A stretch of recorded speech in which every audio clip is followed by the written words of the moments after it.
அன்பின் பரம தகப்பனே, ஸ்தோத்திரம் ஐயா, ஸ்தோத்திரம் ஐயா. இந்த நல்ல நாளைக்கான கிருபை செய்கிறே. உமக்கே எல்லாம் துதி கன மகிமை உண்டாவதாக. கர்த்தாதி கர்த்தாவே, உமக்கே எல்லாம் துதி கன மகிமை உண்டாவதாக. ராஜாதி ராஜாவே, இயேசு ராஜாவே, உமக்கே எல்லாம் துதி கன மகிமை உண்டாவதாக. ஆமாப்பா, அந்த வசனத்தை வைத்து நாங்கள் ஜெபிக்கிறப்போ எங்கள் ஒவ்வொருத்தரையும் ஆளுகை செய்யுமாறு தாழ்த்தி கேட்கிறோம். Isaiah 41st chapter 13th verse. For I am the Lord your God, who takes hold of your right hand and says to you, do not fear, I will help you. ஏசாயா 41ஆம் அதிகாரம் 13ஆம் வசனம். உன் தேவனாய் இருக்கிற கர்த்தராகிய நான் உன் வலது கையை பிடித்து, பயப்படாதே, நான் உனக்கு துணை நிற்கிறேன் என்று சொல்லுகிறேன். ஆமென்.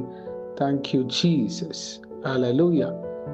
இந்த வசனத்தை கொடுத்தரே, உமக்கு எல்லாம் துதி கன மகிமை உண்டாவதாக. கேட்கிற ஒவ்வொருத்தரையும் நீங்க ஆளுகை செய்து கொண்டு இருக்கிறதுக்காக நன்றி. எங்கள் தேவனாகிய கர்த்தராகிய இயேசுவே, யார் யார் என்னென்ன போராட்டத்துல, பிரச்சனையில, வருத்தத்தோடு, பாரப்பட்டு பாவ பிடியில இருக்கிறாங்களோ அவங்கள விடுதலையாக்கி தருமாறு கெஞ்சி கேட்கிறோம். விட முடியாத பாவத்துல யாரெல்லாம் கதறி கொண்டு இருக்கிறாங்களோ இயேசுவே, இயேசுவின் நாமத்தினால் அவங்களை விடுதலையாக்கி தருமாறு கெஞ்சி கேட்கிறோம்.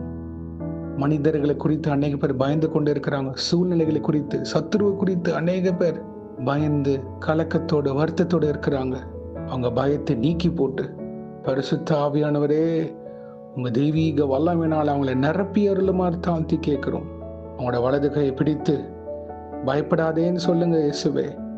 எந்த நெருக்கத்தின் பாதையில இருந்தாலும், எப்படிப்பட்ட பிரச்சனையாக இருந்தாலும், கண்ணீர், வியாகுலம், மரண போராட்டத்தில் யாராக இருந்தாலும் தொட்டு விடுதலையாக்குங்க இயேசுவின் நாமத்தில். ஹல்லேலூயா. Thank you Jesus. நாங்கள் விசுவாசித்து ஜெபித்து கொண்டு இருக்கிறோம் ஐயா.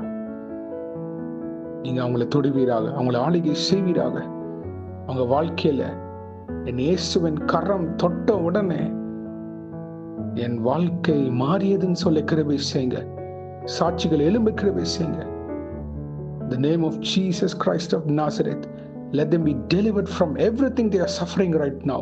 இந்த பயத்தை நீக்குங்க. எதை குறித்து அவங்க பயப்படுறாங்களோ அதுல இருந்து விடுதலையாக்க கிருபை செய்யுங்க. எனக்கு ஏதோ ஆயிடுமோ, இது இப்படி ஆயிடுமோ அப்படின்ற அந்த பயத்தை, இந்த பொல்லாத கிரியைகளை இயேசுவின் நாமத்தினால் கடிந்து கொண்டு ஜெபிக்கிறோம். ஆமென். ஒரு சேதமும் உமது பிள்ளைகளை தொடாதபடி பாதுகாத்து வழிநடத்தி தருமா ஜெபிக்கிறோம். ஆமென். ஹல்லேலூயா. இயேசுவே, அவங்க இருதயத்தை பலப்படுத்தி தாங்க. இதோட என் வாழ்க்கை முடிஞ்சிருமோ அப்படின்றவங்களுக்கு இயேசுவே, நீங்க ஒரு புதிய துவக்கத்தை தரப்போவதற்காக நன்றி. அவங்க வாழ்க்கையில ஒரு புது சாப்டர் நீங்க எழுத கிருபை செய்ய போவதற்காக ஸ்தோத்திரம். Yes Lord Jesus, you are touching many people and you're going to make them to write a new chapter in their life where Jesus is going to touch them and bless them in abundance for your glory, for the kingdom of God. And the சாட்சி அநேக பேர் கேட்டு இயேசுவின் நாமத்தை மகிமைப்படுத்த போவதற்காக நன்றி. ஹல்லேலூயா. Thank you Jesus. ஆமென். அவங்க வேதனைக்கு ஒரு முடிவு தரப்போவதற்காக ஸ்தோத்திரம். எந்த சூழ்நிலையில அவங்கள பயப்படுத்தி கொண்டு இருக்கோ அது சுட்டெரிஞ்சு போனதுக்காக இயேசுவின் நாமத்தினால் ஆமென். நீங்களே அவங்களுக்கு துணை நின்று ஒவ்வொரு காரியத்தையும் வாய்க்க செய்ய தாழ்த்தி கேட்கிறோம். அவங்க தேவைகளை சந்திப்பீராக. குடும்பத்தின் காரியத்தை இயேசுவை நீங்களே பொறுப்பெடுத்து வழிநடத்தி தாங்க. இயேசுவே, மேரேஜ்க்காக என்னென்ன காரியங்கள் தேவையோ அதை நீரே பொறுப்பெடுத்து வழிநடத்தி தாங்க. ஆளுகை செய்யுங்க, பொறுப்பெடுத்துக் கொள்ளுங்க. சுகம் பலம் ஜீவன் கட்டளையிடுவீராக. ஒவ்வொரு முதியோர்களுக்கும் பலத்தையும் சுகத்தையும் ஆரோக்கியத்தை தாங்க. பலவீனத்தை நீக்கி போடுவீராக.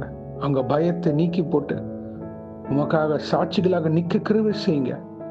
உங்க நாம மகிமைப்பட உங்களை வழிநடத்துவீராக. இயேசுவே, இன்றைக்கு யாரர் என்னென்ன காரியங்களாக போகிறார்களோ அவங்களை பாதுகாத்து பொறுப்பெடுத்து வழிநடத்துங்க. உங்க கரம் முன்னும் பின்னுமாக இருப்பதாக தேவ தூதர்களால் பாதுகாத்து வழிநடத்துங்க. இயேசுவின் நாமத்தினால் எங்கள் தலைகளை தாழ்த்தி ஜெபிக்கிறோம் பிதாவே. ஆமென், ஆமென், ஆமென்.